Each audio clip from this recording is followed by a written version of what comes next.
acho os bichos da floresta uma coisa muito bacana. A floresta, eu adoro a floresta. Venham conhecer a floresta no Brasil. Nós temos tantos bichos maravilhosos. Bom, agora falando sério, sou Paulo Bittencourt, bem-vindo ao Modernidade e Ciência. Vou atualizar aqui porque essa COP27 está caminhando para o fracasso. Então, acompanhe esse vídeo até o final.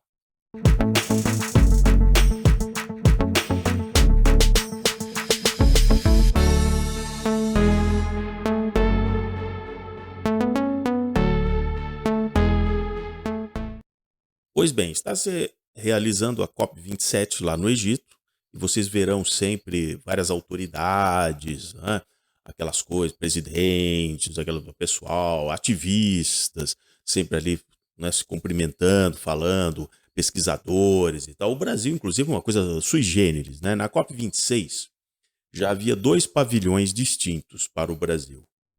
Um pavilhão do governo oficial e um pavilhão dos ativistas, das ONGs, né, falando contra o próprio Brasil. Então, provavelmente, lá em Glasgow, quando ocorreu a COP26, muita gente ficava curiosa. Mas que país curioso? Você tem o governo oficial falando, tal, mostrando o que está fazendo, tal, ah, no agronegócio, na questão da matriz energética brasileira, mais de 80% limpa, e aí você tem o outro pavilhão falando tudo ao contrário do próprio país. Na COP27, nós inovamos, nós vamos ter 3 pavilhões. Aliás, estamos tendo 3 pavilhões, porque inclusive tem um pavilhão dos governadores lá da Amazônia Legal, que são aqueles 9 estados que resolveram montar um consórcio, né, que está na moda do consórcio, então montaram um consórcio, então tem o terceiro pavilhão. Então, ao visitar a COP27, você terá o pavilhão realmente oficial do governo brasileiro. Aí você tem o pavilhão que continua das ONGs, aquele pessoal e tal, e você tem o terceiro pavilhão que é dos governadores dizendo e tal, apesar de que eles não têm poder nenhum para assinar nada, nenhum tratado, absolutamente nada. Então, realmente já foi virando uma coisa esquizofrênica. Mas eu preparei aqui para vocês alguns dados só para mostrar por que isso caminha para um fracasso total. Vai ficar só naquele ambiente de, nossa, olha, nós estamos entendendo o problema e tal. Bom, primeiro que a ONU, desde a Eco 92, realizada no Rio de Janeiro, ela utiliza sempre jovens para fazer aquele símbolo, sabe aquela coisa, destruirão o nosso futuro. Então, sempre ela utilizou jovens para sensibilizar, né, usando uma coisa midiática, dizendo, não, olha, coitadinho do jovem, então, desde o da Eco 92. E mais recentemente, vocês veem situações estranhíssimas, como jovens sendo literalmente eles se pregando em quadros, jogando molho de tomate, suco de laranja em quadros, tudo. Então, eles foram conseguindo nesses 30 anos ir convencendo quem? Exatamente pessoas que não tenham a escolaridade assim profunda, eles ainda estão em processo de formação, são muito sensíveis com relação ao próprio futuro. Então fica muito fácil para esses articuladores da ONU e outras ONGs convencerem esse pessoal jovem. Então vocês verão sempre nesses eventos ativistas, sua maioria muito jovem, dizendo, não, vocês só estão falando blá blá blá, nós queremos ação. Ação do quê? Você quer efetivamente que se faça o quê? Porque foi criada toda uma narrativa de que até o fim do século haverá uma catástrofe climática e tal. Muito bem. Terminada a COP26, os organizadores da próxima COP, né, que seria essa da COP27, que circunstancialmente, em função da pandemia, ficou muito próximo, né, praticamente de um ano, né, porque a COP26 acabou sendo transferida de 2020 para 2021. Então nós temos, de uma maneira bastante curiosa, as duas COPs separadas ali com praticamente um ano. Então, nesse interim, acharam os organizadores que era interessante encomendar um estudo, dizendo, afinal de contas, porque desde o Acordo de Paris, aonde que a coisa começou a azedar? Tá bom, você quer que eu mude a matriz energética, mas eu não tenho dinheiro para fazer isso. Eu sou um país pobre, sou um país em desenvolvimento. Eu preciso ter acesso à energia barata para produzir o pouco que eu consigo de algum produto manufaturado, ter uma indústria ainda iniciante. Então, não dá para eu acompanhar o que vocês de países ricos fazem. Se você quer ter o custo do seu produto majorado, porque você tem uma população com poder de compra mais alto que aceita pagar esse custo adicional, muito bem, eu não tenho isso. Então, desde do Acordo de Paris, ficou em tese combinado que esses países ricos iriam passar ali em torno de 100 bilhões de dólares por ano para os países em desenvolvimento e os países pobres, para eles irem trocando a matriz energética. Isso nunca aconteceu. Isso nunca aconteceu.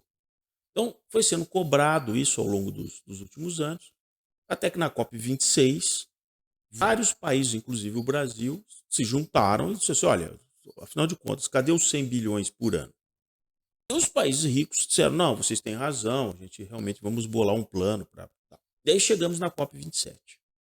Nesse inteirinho, eles encomendaram um estudo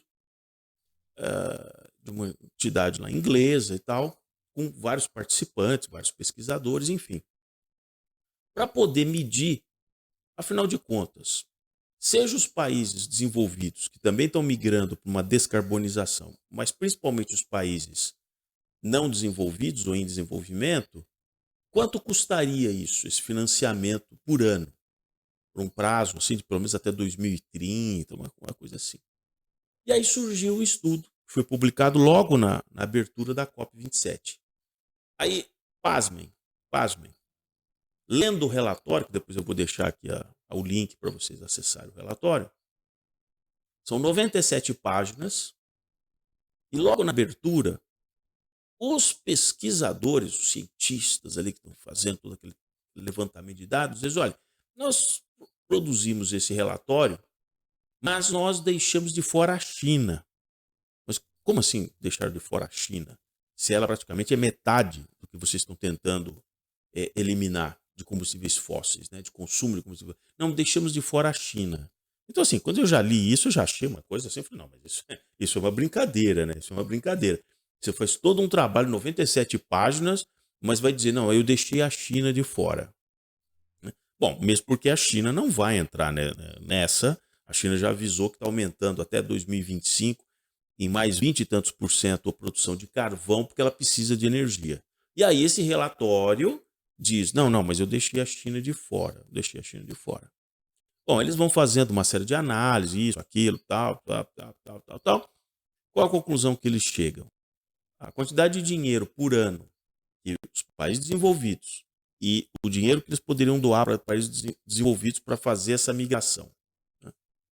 Qual é o montante disso? $1 trilhão por ano.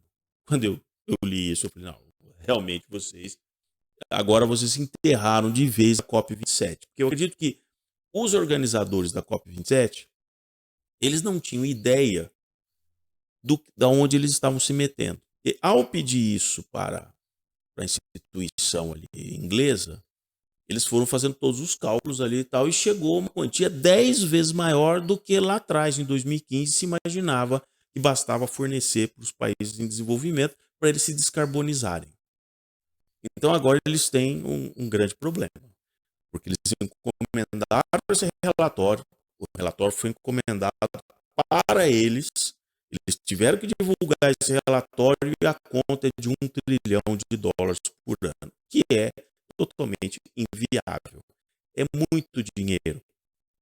Mesmo os países em desenvolvimento hoje, com a guerra na Ucrânia, todos os problemas que nós estamos tendo ao longo de 2022, eles não terão esse dinheiro nível para nos próximos anos enviando parte dos problemas locais e para a maior parte enviar para os países em desenvolvimento. Então, esse é o meu argumento de por que a COP27 vai ficar única e exclusivamente, vocês verão apenas única e exclusivamente aquelas fotos muito posadas, muito escolhidas, e os governadores aqui também vão ficar muito frustrados ali e tal, porque olha, se aquilo que vocês imaginam é que viria uma quantidade de dinheiro muito grande, aí os caras falam, não, mas o Fundo Amazônia vai voltar e tal, vai voltar para quê?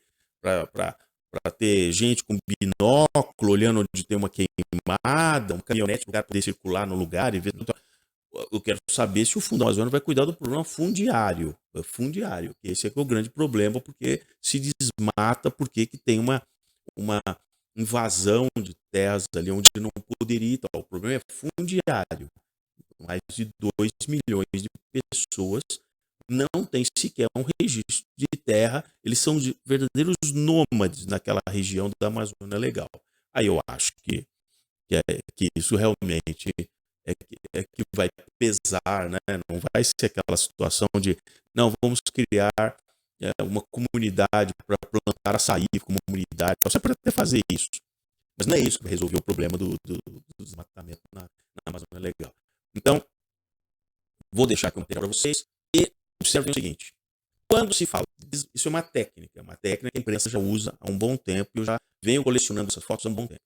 Quando se trata de falar de preservação, olha a COP27, vamos preservar, observe, as fotografias, elas são amplas, com uma grande lente, onde você enxerga até o horizonte, para dar um ar da dimensão. Olha a dimensão que nós temos que preservar. Olha que esse universo gigantesco que está aqui à beira da destruição. Quando as matérias jornalísticas elas tratam do desmatamento, de uma destruição, as fotos são todas com o ângulo fechado naquele local. Você não consegue enxergar o todo, porque você fica sem saber se aquilo, em relação ao todo, é uma pequena proporção.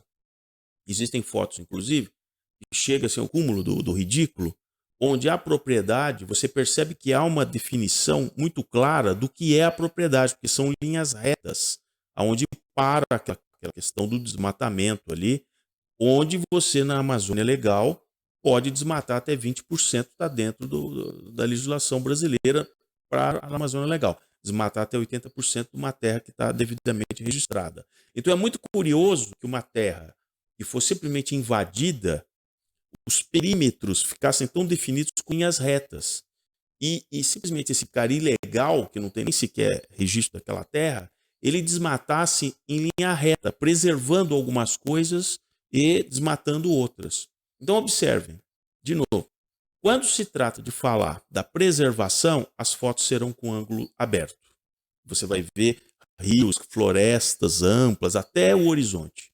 Quando se trata de falar do desmatamento, eles fecham, o fotógrafo fecha aquela câmera de maneira que você só vê aquele local que está pegando fogo, onde estão retirando madeira.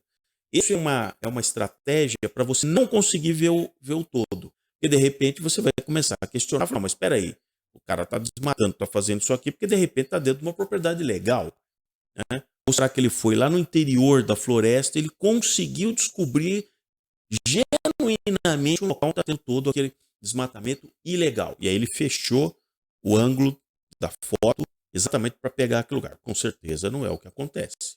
Então vejam essa sutileza de como vai se criando uma narrativa, né, que os problemas existem, é verdade, mas há uma manipulação muito, muito forte entre autoridades políticas, cientistas e jornalistas, aquele triângulo que eu já coloquei aqui em outros vídeos aqui no canal. Então é muito conveniente a triangulação dessas informações, sempre criando uma tensão catastrofista, por isso que explica que vários jovens estejam desesperados, temendo pelo futuro. Mas não será realmente na COP27 que eles terão sucesso, porque realmente os dados que nós temos do ponto de vista de quantidade de energia, quantidade de dinheiro necessário para fazer uma transição, para abandonar o carvão e petróleo, está muito longe disso acontecer. Se você gostou do vídeo, peço que se inscreva aqui no canal, coloque o joinha e até a próxima atualização sobre a COP.